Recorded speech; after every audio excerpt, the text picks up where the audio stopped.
నమస్తే, welcome to LTV news. ముందుగా headlines. TDP అభ్యర్థుల గెలుపు వ్యూహంపై టీడీపీ అధినేత చంద్రబాబు నాయుడు వర్క్షాప్. అధికారంలోకి వచ్చాక పార్టీని నమ్ముకున్న వారందరికీ న్యాయం చేస్తానని హామీ. బీసీ మహిళపై నారా లోకేష్ డ్యూటీ చేయడం సిగ్గుచేటు అని మండిపడ్డ ఎమ్మెల్యే ఆళ్ల రామకృష్ణారెడ్డి. అన్ని జిల్లాల ఎన్నికల అధికారులతో రాష్ట్ర ఎన్నికల ప్రధానాధికారి ముఖేష్ కుమార్ మీనా వీడియో కాన్ఫరెన్స్. ఎన్నికలు పారదర్శకంగా నిర్వహించేందుకు అన్ని చర్యలు తీసుకోవాలని ఆదేశం. రౌడీయిజం, అధికార దుర్వినియోగం పెరిగిపోయిన తరుణంలో ఎన్నికల్లో కూటమి అభ్యర్థులంతా అప్రమత్తంగా ఉండాలని టీడీపీ అధినేత చంద్రబాబు నాయుడు సూచించారు. అధికారంలోకి వచ్చాక పార్టీని నమ్ముకున్న అందరికీ న్యాయం చేస్తానన్నారు. విజయవాడలోని ఓ కన్వెన్షన్ హాల్లో టీడీపీ అభ్యర్థులపై నిర్వహించిన వర్క్ షాప్ లో గెలుపు వ్యూహంపై టీడీపీ అధినేత చంద్రబాబు నాయుడు కీలక ప్రసంగం చేశారు. ఈ సందర్భంగా ఆయన మాట్లాడుతూ రాష్ట్రం, దేశం కోసం జట్టు కట్టామని చెప్పారు. 3 పార్టీలు వేసే పునాది 30 ఏళ్ల భవిష్యత్తుకు నాంది పలకాలని పేర్కొన్నారు. కూటమి అభ్యర్థి గెలవాలనేది 3 పార్టీల లక్ష్యం కావాలని స్పష్టం చేశారు. పొత్తులతో అందరికీ సీట్లు ఇవ్వలేకపోయాం, కానీ రాష్ట్రం గెలవాలన్నది అందరి నినాదం కావాలని అన్నారు. రౌడీయిజం, అధికార దుర్వినియోగానికి గట్టిగా ఎదుర్కోవాలని సూచిస్తూ తెలుగు ప్రజలు గెలవాలంటే రాష్ట్రంలో ఎన్డీఏ కూటమి గెలవాలని పిలుపునిచ్చారు. వైఎస్ఆర్సీపీ ఓడిపోకుంటే ఏపీ నాశనం అవుతుందని భావించి పవన్ ఎట్టి పరిస్థితుల్లో ఓట్లు చీలకూడదని సంకల్పం తీసుకున్నారని వెల్లడించారు. పవన్ పద్ధతి ప్రకారం రాజకీయం చేస్తుంటే జనసేన కార్యకర్తలు కూడా ఒక పద్ధతి ప్రకారం పనిచేస్తున్నారని చెప్పారు. పొత్తుల వల్ల 31 మంది నేతలకు టికెట్లు ఇవ్వలేకపోయామని, సేవాభావం ఉన్న వాళ్ళను రాజకీయాల్లో ప్రోత్సహించాలని అన్నారు. 40 ఏళ్ళలో చాలా మంది ముఖ్యమంత్రులు చూశా. నా జీవితంలో ఇలాంటి వ్యక్తి ఒకడు ఉంటాడు, ఇలాంటి ఒక వ్యక్తి వచ్చి రాజకీయాలు చేస్తాడని నేను కల్లో కూడా ఊహించలేదు. నేనే కాదు, రాష్ట్రం ఎవడూ ఊహించలేదు. నా లెక్క ప్రకారం అతని బిహేవియర్ చూస్తా ఉంటే చాలా వ్యాపారాన్ని రాజకీయం చేసుకున్నాడు. రాజకీయం చేసుకున్న తర్వాత ఎవరైనా సరే కొన్ని విలువలు ఉంటాయి, కొన్ని పద్ధతులు ఉంటాయి, కొన్ని ప్రాధాన్యతలు ఉంటాయి. ఎలాంటివి లేకుండా అనునిత్యం మీరు నోరిప్పితే అబద్ధాలు, బ్లాటెంట్ లైస్. ఒక ముఖ్యమంత్రిగా ఉండే వ్యక్తి ఇన్ని అబద్ధాలు చెప్పి మళ్ళా సర్వైవ్ అవుతాడు నా జీవితంలో ఎప్పుడు నేను ఊహించలేదు. చెప్పిన అబద్ధం చెప్పకుండా చెప్పేయడం. ఎవరైనా నువ్వు తప్పు చేశావు అంటే వాళ్ళపైన పడిపోవడం. ఇంకా పోలీసులు వచ్చేస్తారు, తప్పుడు కేసులు పెడతారు. వీళ్ళు ప్రభుత్వం తరపున బ్రహ్మాండమైన అడ్వకేట్లు పెడతారు. మన సొంత డబ్బులు పెట్టుకోవాలి. దీంతో రాష్ట్రం మొత్తం మీరు చూస్తే భయంకరమైన వాతావరణం ఫేస్ చేశాం. ఈరోజు కొంతమందికి నేను సీట్లు ఇవ్వలేకపోయి ఉండొచ్చు. వాళ్ళు చేసిన త్యాగం నా జీవితంలో ఎప్పుడూ మర్చిపోలేను. నా కళ్ళ ముందర కనపడుస్తున్నాయి. జైలుకు పోయారు, చాలా సఫర్ అయ్యారు, మానసికంగా క్షోభ అనుభవించారు, శారీరకంగా సఫర్ అయ్యారు. ఇవన్నీ ఎందుకు చేశారంటే నమ్మిన సిద్ధాంతం కోసం చేశారు. ఈరోజు మీరు కొన్ని ఎగ్జాంపుల్స్ మీకు చెప్తే ఎంత దారుణంగా ఉంటాయో ఒకసారి చూస్తే ప్రతి ఒక్కటి ఫేక్ ప్రచారం. రేపటి నుంచి ఎన్ని ప్రచారాలు చేస్తారు నాకైతే తెలియదు. లేటెస్ట్ గా చూస్తే బీజేపీ పార్టీ ప్రెసిడెంట్ కూడా రాజీనామా చేసేసిందని ఒక వార్త పెట్టేశారు. వైఎస్ జగన్మోహన్ రెడ్డి పేదవారికి రాజకీయంగా, సామాజికంగా పెద్దపీట వేస్తూ వారిని రాజ్యాంగ రాజ్యాధికారం వైపు నడిపిస్తున్నారని ఎమ్మెల్యే ఆర్కే పేర్కొన్నారు. బీసీ మహిళపై నారా లోకేష్ పోటీ చేయడం సిగ్గుచేటని ఆయన మండిపడ్డారు. దుగ్గిరాల వైఎస్ఆర్ కాంగ్రెస్ పార్టీ కార్యాలయం నందు ఎమ్మెల్యే అభ్యర్థి మురుగుడు లావణ్య పరిచయ కార్యక్రమాన్ని ఏర్పాటు చేశారు. ఈ కార్యక్రమంలో ఎమ్మెల్యే అభ్యర్థితో పాటు గుంటూరు పార్లమెంట్ అభ్యర్థి Killari Rosaiah, MLC Murugudu Hanumantharao, MLA RK, మాజీ ఎమ్మెల్యే కాంట్రుకమల, దుగ్గిరాల మండల ప్రాంత వైఎస్ఆర్ కాంగ్రెస్ పార్టీ నాయకులు పాల్గొన్నారు. ఈ సందర్భంగా ఎమ్మెల్యే ఆర్కే మాట్లాడుతూ పేదవారిని ప్రలోభాలకు గురి చేసి అడ్డదారిలో అధికారం కోసం డబ్బులు మూటలతో మీ దగ్గరకు వస్తారు, అప్రమత్తంగా ఉండాలన్నారు. ఎవరికైనా తన కుటుంబానికి లబ్ధి చేకూరితేనే తనకు ఓటు వేయమని అడిగిన దమ్మున్న నాయకుడు జగన్మోహన్ రెడ్డి అని తెలిపారు. పేదవాడికి పెత్తందారులకు జరుగుతున్న యుద్ధంలో ఎస్సీ, ఎస్టీ, బీసీ, మైనార్టీలు వైఎస్ఆర్ కాంగ్రెస్ పార్టీకి అండగా నిలవాలని అన్నారు. వైఎస్ఆర్ కాంగ్రెస్ పార్టీని ఓడించడం కోసం అన్ని రాజకీయ పార్టీలు ఏకమై వస్తున్నాయని, రాష్ట్ర వ్యాప్తంగా పేద ప్రజలందరూ జగన్మోహన్ రెడ్డి ప్రభుత్వానికి అండగా ఉన్నారని, రాబోయే రోజుల్లో మరోసారి చంద్రబాబు నాయుడుకు బుద్ధి చెప్పడం ఖాయమన్నారు.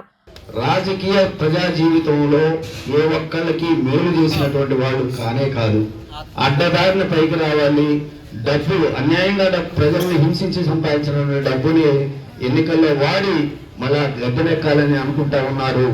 అంతేకాదు 2-3 పార్టీల్ని కలుపుకొని మళ్ళా రావాలని అనుకుంటా ఉన్నారు. కాబట్టి ఆ ఎన్ని ప్రయత్నాలు చెల్లవు. ఖచ్చితంగా జగన్మోహన్ రెడ్డి గారికి ఈ మండలం కానివ్వండి, ఈ నియోజకవర్గం కానివ్వండి, తిరుగులేని మెజార్టీతో మళ్ళా రేపొద్దున ఎమ్మెల్యే గారిని, ఎంపీ గారిని గెలిపించుకోవడమనే మాట సత్యం కాబట్టి ఆ సత్యాన్ని నిరూపించమని చెప్పి నేను కోరుకుంటా ఉన్నా. మరొక విషయం ఏంటంటే, ఇది నేను రెండోసారి 2019లో నన్ను మీరందరూ కూడా ఎమ్మెల్యేగా గెలిపించిన తర్వాత జరిగినటువంటి సంఘటన. ఇదే మండలానికి సంబంధించి మార్కెట్ యార్డ్ చైర్మన్ గా చేసినటువంటి ఒక పెద్ద మనిషి నా దగ్గరకు వచ్చాడు. ఒక శాలువాను పెద్ద బొకే తీసుకొని వచ్చాడు. వస్తే నేను ఆశ్చర్యపోయా, ఇదేంది తెలుగుదేశం ఆయన మా ఇంటికి వచ్చాడు కాకాని. ఏంటంటే మీరు వచ్చారని అంటే ఆయన అన్నమాట, ఏమంటే నేను ఫలానా కులస్తుని, వాళ్ళ పార్టీ కులస్తుని, నేను పైగా నేను ఎన్నికల్లో విపరీతంగా డబ్బులు ఖర్చు పెట్టుకున్నాను, అలాంటిది నాకు దుగ్గిరాల మార్కెట్ యార్డ్ చైర్మన్ ఇవ్వడానికి నా దగ్గర 50 లక్షల రూపాయలు చేశారండి. మరి మీరేమో 5 పైసలు కూడా తీసుకోకుండా ముత్తయ్య అనే సోదరుడికి, ఎస్సీ సోదరుడికి మీరు దుగ్గిరాల మార్కెట్ యార్డ్ ఇచ్చారండి అని చెప్పి అతను చెప్పడం జరిగింది. అంటే ఇక్కడ నేను మీకు చెప్పొచ్చేది ఏంటి అని అంటే, 2014లో మీరు నన్ను గెలిపించినా మనం అధికారంలో లేకపోవడం వల్ల నామినేటెడ్ పదవులు ఏమి ఇవ్వలేకపోయినా 2019-24 మధ్య మీరు మళ్ళా నన్ను గెలిపించి జగనన్నని ముఖ్యమంత్రిగా చేసుకున్న తర్వాత వచ్చినటువంటి పదవులన్నీ కూడా ఎక్కడా కూడా పైసా అవినీతి లేకుండా, ఎక్కడా కూడా ఒక చిన్న పొరపాటు లేకుండా సమాజంలో ఉన్నటువంటి చిన్న కులాలు, ఉదాహరణ చెబుతానండి, మాస్టిన్ అనే కమ్యూనిటీ ఉంది అని తెలియని వాళ్ళు లక్షల సంఖ్యలో ఉండుంటారు, కోట్ల సంఖ్యలో ఉండుంటారు ఈ సమాజంలో. ఎన్నికలు పారదర్శకంగా నిర్వహించేందుకు అన్ని చర్యలు తీసుకోవాలని రాష్ట్ర ప్రధాన ఎన్నికల అధికారి ముఖేష్ కుమార్ మీనా అధికారులను ఆదేశించారు. ఎలక్ట్రానిక్ సీజర్స్ మేనేజ్మెంట్ సిస్టమ్ వినియోగాన్ని విస్తృత స్థాయిలో మెరుగుపరచాలని జిల్లా ఎన్నికల అధికారులను సూచించారు. ఎన్నికల విధుల్లో పాల్గొనే ఉద్యోగుల ఆప్షన్ మేరకు పోస్టల్ బ్యాలెట్ అవకాశం ఉందని పేర్కొన్నారు. రాష్ట్ర సచివాలయం నుంచి అన్ని జిల్లాల ఎన్నికల అధికారులతో election commissioner Mukesh Kumar Meena video conference నిర్వహించి రాష్ట్ర వ్యాప్తంగా ఎన్నికల ప్రవర్తన నియమావళి అమలు తీరును సమీక్షించారు. ఈ సందర్భంగా ఆయన మాట్లాడుతూ సీజర్స్ అంశంపై ఎన్ఫోర్స్మెంట్ ఏజెన్సీలను అప్రమత్తం చేయాలని, జిల్లా పరిధిలోనే కాకుండా సరిహద్దు ప్రాంతాల్లో కూడా నిఘాను పటిష్టపరచాలన్నారు. ప్రతి సరిహద్దు చెక్ పోస్టు వద్ద కనీసం ఒక కెమెరాతో స్టాటిక్ సర్వేలెన్స్ టీంను ఉంచాలన్నారు. భారత ఎన్నికల సంఘం జారీ చేసిన తాజా మార్గదర్శకాల ప్రకారం దాదాపు 33 శాఖల ఉద్యోగులకు పోస్టల్ బ్యాలెట్ సౌకర్యాన్ని కల్పించాలన్నారు. వీటిలో ముఖ్యంగా పోలీస్, విద్యుత్, రవాణా, పోస్టల్ తదితర శాఖలు ఉన్నట్లుగా ఆయన తెలిపారు. ఎన్నికల విధుల్లో పాల్గొనే మీడియా ప్రతినిధులతో పాటు ఆయా శాఖల ఉద్యోగులకు వారి విజ్ఞప్తి మేరకు పోస్టల్ బ్యాలెట్ సౌకర్యాన్ని కల్పించాలని ఆదేశించారు. ఎన్నికల ప్రవర్తన నియమావళి అమల్లో ఉన్న నేపథ్యంలో రాజకీయ పార్టీలు నిర్వహించే ఎటువంటి కార్యక్రమాలకైనా ముందుగా అనుమతి తప్పనిసరిగా పొందాలన్నారు. శాంతి భద్రతల నిర్వహణలో ఎంతో అప్రమత్తంగా ఉండాలంటే ఎలాంటి దుర్ఘటనలకు తావలేకుండా తగు ముందస్తు జాగ్రత్తలు తీసుకోవాలన్నారు.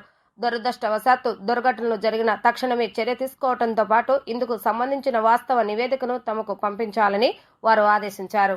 జనసేన అధినేత పవన్ కళ్యాణ్ తన రాష్ట్ర వ్యాప్త ప్రచారాన్ని పిఠాపురం నుంచే శ్రీకారం చుట్టనున్నారు.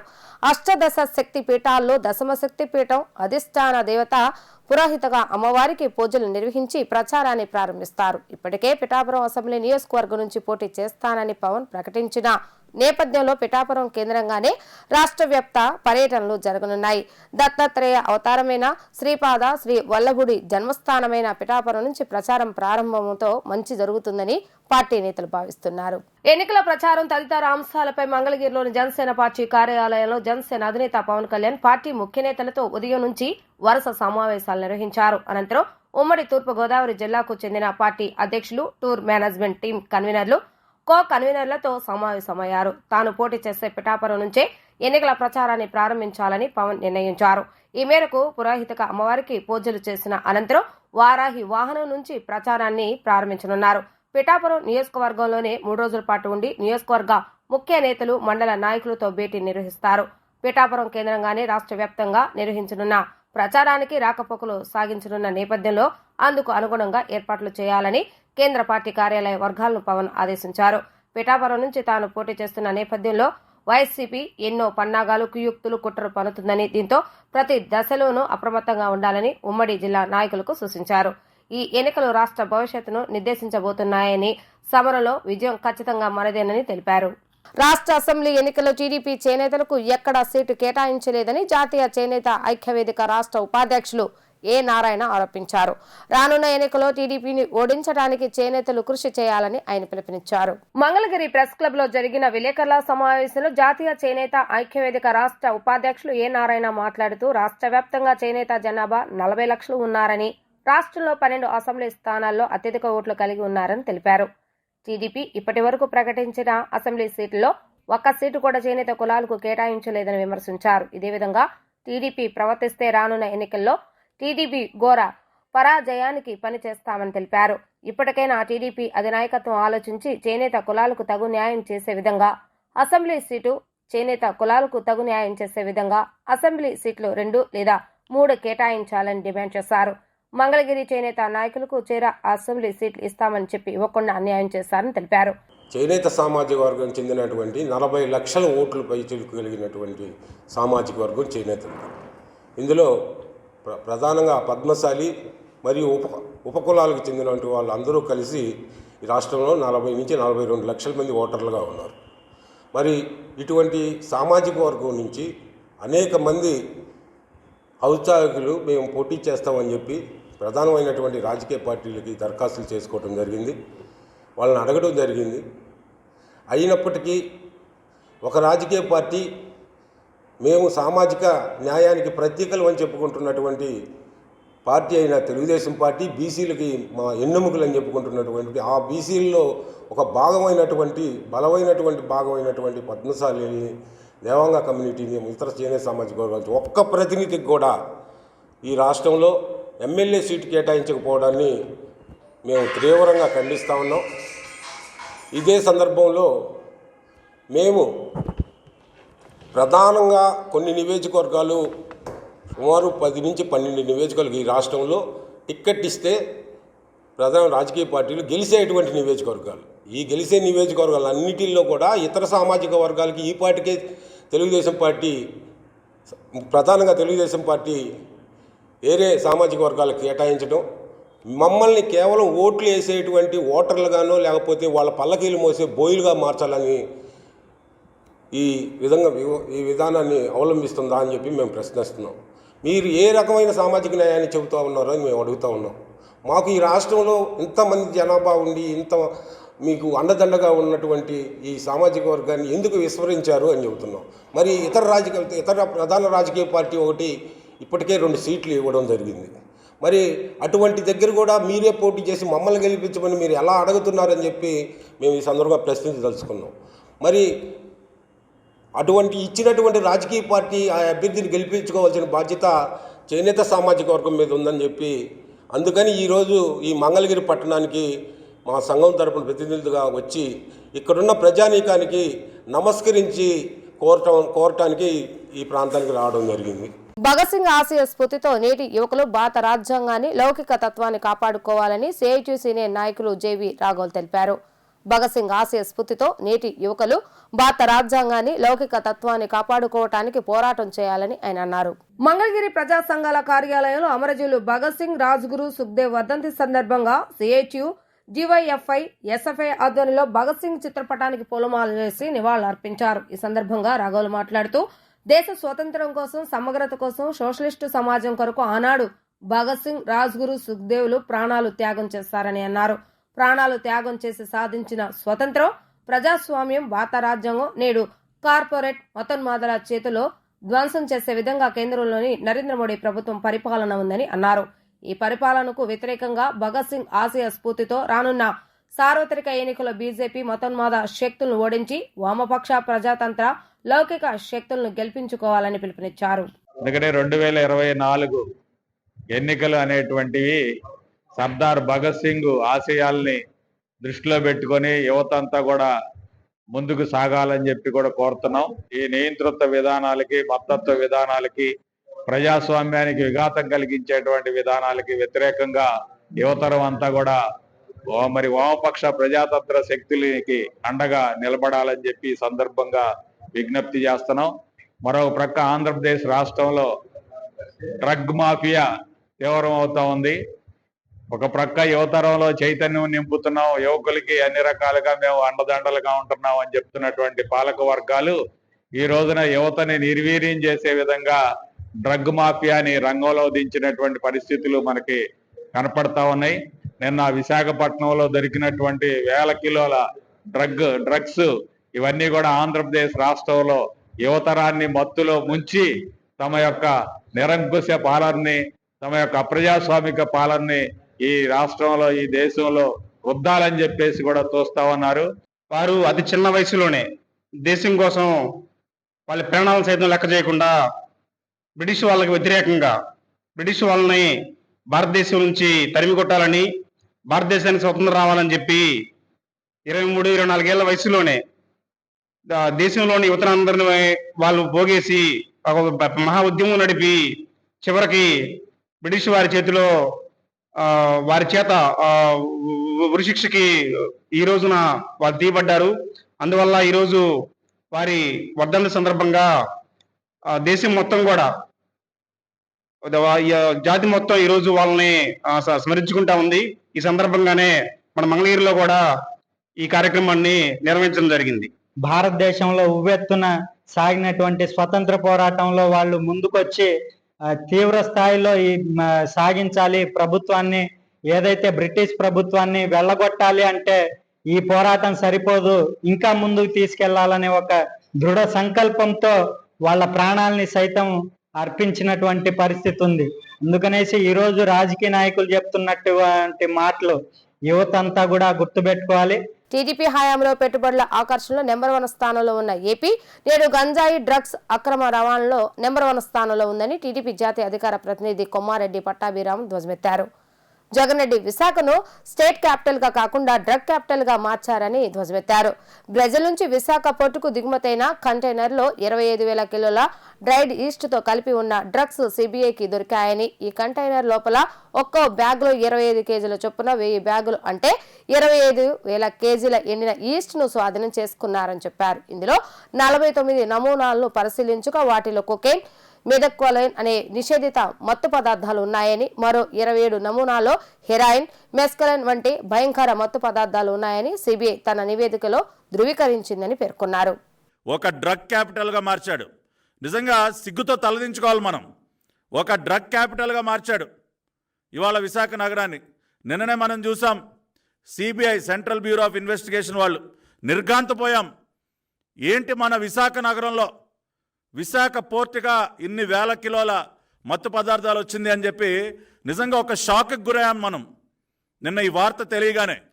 1 కాదు 2 కాదు, 25,000 కిలోలు. ఇదిగోండి సిబిఐ ఎఫ్ఐఆర్. 25,000 కిలోలు బ్రెజిల్ నుంచి విశాఖ నగరానికి వచ్చినటువంటి ఒక కంటైనర్ డ్రైడ్ ఈస్ట్ రూపంలో 25 కిలోల్ని బ్రెజిల్ నుంచి ఇక్కడికి దిగుమతి చేసినటువంటి కంపెనీ సంధ్యా ఆక్వా ఎక్స్పోర్ట్స్ ప్రైవేట్ లిమిటెడ్. సంధ్యా ఆక్వా ఎక్స్పోర్ట్స్ ప్రైవేట్ లిమిటెడ్ అనే కంపెనీ పేరుతో బ్రెజిల్ దేశం నుంచి 25,000 కిలోల మత్తు పదార్థాలతో కూడినటువంటి డ్రైడ్ ఈస్ట్. ఇవాళ నీ మోచేతి నీళ్లు తాగేటటువంటి అధికారులకు ఏం పనయ్యా? During the process of examination, various senior officers of Andhra Pradesh government gathered at site, causing delay in CBI proceedings. CBI వాళ్ళు తనిఖీల కార్యక్రమానికి ఎందుకు అడ్డం పడ్డారండి? దేనికి అడ్డం పడ్డారు అంటే ములాఖత్తే కదా ఇది. అంటే మీకు ముందే తెలుసు, ఒక కంటైనర్లో 25,000 కిలోలు డ్రైడ్ ఈస్ట్ రూపంలో, దానిలో మత్తు పదార్థాలు హెరాయిన్ కానీ కొకైన్ కానీ కలిసి ఉన్నటువంటి మత్తు పదార్థాలు కలిపి ఉన్నటువంటి డ్రైడ్ ఈస్ట్ బ్రెజిల్ నుంచి దిగుమతి అవుతుందని మీకు తెలుసు. తెలిసి నిన్న హైరాణ పడిపోయారు. తాడేపల్లి కొంపలో కూర్చున్నటువంటి ఈ సైకో జగన్ రెడ్డి, ఆయన దొంగల ముఠ, ఈ డ్రగ్ మాఫియా అంతా హడలిపోయారు. అయ్యయ్యో అయ్యయ్యో, ఇన్ని వేల కిలోలు పట్టేసుకున్నారే, ఏదో ఒక రకంగా అడ్డు తగలాలని చెప్పి ఆంధ్రప్రదేశ్ గవర్నమెంట్ అధికారులను పంపిస్తారా? ఆంధ్రప్రదేశ్ గవర్నమెంట్ అధికారులను పంపించి సిబిఐ వాళ్ళకి అడ్డు తగిలే ప్రయత్నం చేస్తారా? సిబిఐ వాళ్ళు వాళ్ళ రిపోర్ట్లో రాశారు.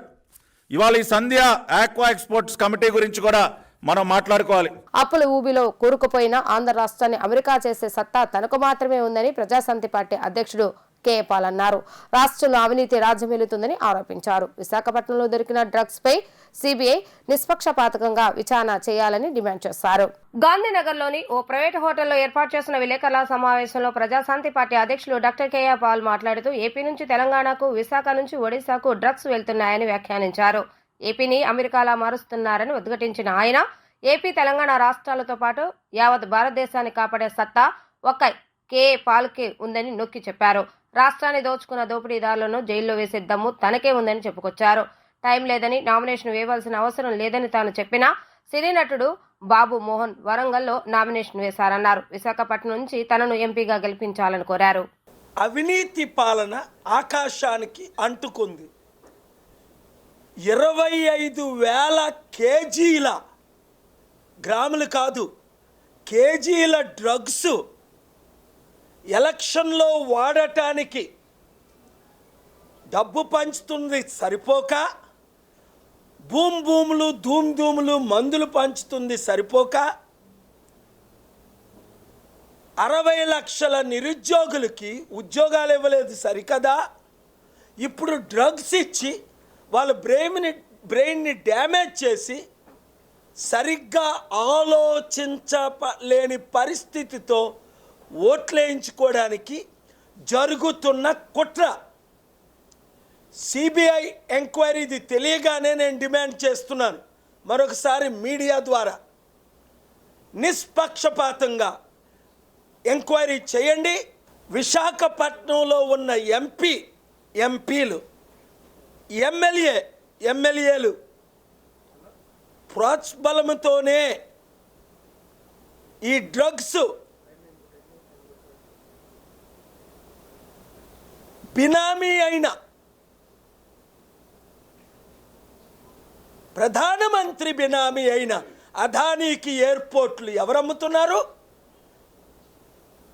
60,000 కోట్లది 620 కోట్లకి అమ్మారని ఈరోజు కోర్టులో ఆర్గ్యుమెంట్, లాస్ట్ వీక్ డైరెక్షన్స్ కూడా ఇచ్చారు ఆనరబుల్ హైకోర్టు. ఇదా ప్రజాపాలన? ఆంధ్రప్రదేశ్ నుంచి తెలంగాణకి డ్రగ్స్ పంపిస్తున్నారా లేదా? విశాఖపట్నం నుంచి ఒడిశాకి డ్రగ్స్ పంపిస్తున్నారా లేదా? ఆంధ్రప్రదేశ్ని అమెరికా చేసే సత్తా నా ఒక్కడికే ఉంది. ఈ పనికి మాలిన ఎమ్మెల్యేలు, ఎంపీల్ని జైల్లో పెట్టే సత్తా నా ఒక్కడికే ఉందని 160% ఇక్కడున్న ఛానల్ సర్వేలో పాలన రావాలి, పాలన మారాలి అని కోరుకుంటున్నారు. దేశ స్వతంత్రం కోసం బ్రిటిష్ సామ్రాజ్యాన్ని గడగడలాడించిన సర్దార్ భగత్ సింగ్ రాజ్గురు సుఖ్దేవ్ త్యాగాలు నాటి నుండి నేటి తరం యువతకు ప్రేరణ ఇవ్వాలని ముప్పాల నాగేశ్వరరావు తెలిపారు. మంగళగిరిలోని సిపిఐ కార్యాలయంలో సర్దార్ భగత్ సింగ్ రాజ్గురు సుఖ్దేవ్ల వర్ధంతి కార్యక్రమాన్ని నిర్వహించారు. మంగళగిరిలోని సిపిఐ కార్యాలయంలో సిపిఐ రాష్ట్ర జిల్లా కార్యవర్గ సభ్యులు ముప్పాల నాగేశ్వరరావు, గుంటూరు జిల్లా సిపిఐ రాష్ట్ర సహాయ కార్యదర్శి చిన్న తిరుపతయ్య, మండల కార్యదర్శి జానుబాబు, ఏఐవైఎఫ్ అధ్యక్షులు జంగాల చైతన్య పాల్గొని ముందుగా సర్దార్ భగత్ సింగ్ చిత్రపటానికి పూలమాలలు వేసి నివాళులు అర్పించారు. అనంతరం ముప్పాల నాగేశ్వరరావు మాట్లాడుతూ రానున్న ఎన్నికలు దేశ ప్రజాస్వామ్యానికి గడ్డు కాలమని చెప్పారు. ప్రజలను అంధకారంలో నెట్టి పిచ్చి బియ్యాన్ని పంచుతూ మోడీ ప్రభుత్వం ఓట్ల కోసం జోద రాజకీయాలు చేస్తుందని ఆరోపించారు. జార్ఖండ్ ముఖ్యమంత్రిని భయపెట్టి అవినీతి అంటగట్టి రాజీనామా చేయించారని ఆగ్రహాన్ని వ్యక్తం చేశారు. ప్రజల మద్దతుతో ఢిల్లీ ముఖ్యమంత్రి అయిన అరవింద్ కేజ్రీవాల్ ను పోలీసులు అరెస్టు చేయడాన్ని తీవ్రంగా ఖండించారు. 10 సంవత్సరాలుగా బెయిల్ మీద ఉన్నటువంటి జగన్మోహన్ రెడ్డి మోడీ, అమిత్ షా కళ్ళకి, ఈడీ కళ్ళకి కనపడలేదా? సాక్షాత్తు భారతీయ జనతా పార్టీ రాష్ట్ర అధ్యక్షురాలు పురంధరేశ్వరి ఈ రాష్ట్రంలో జరిగే మద్యం కుంభకోణం మీద 3 పేజీల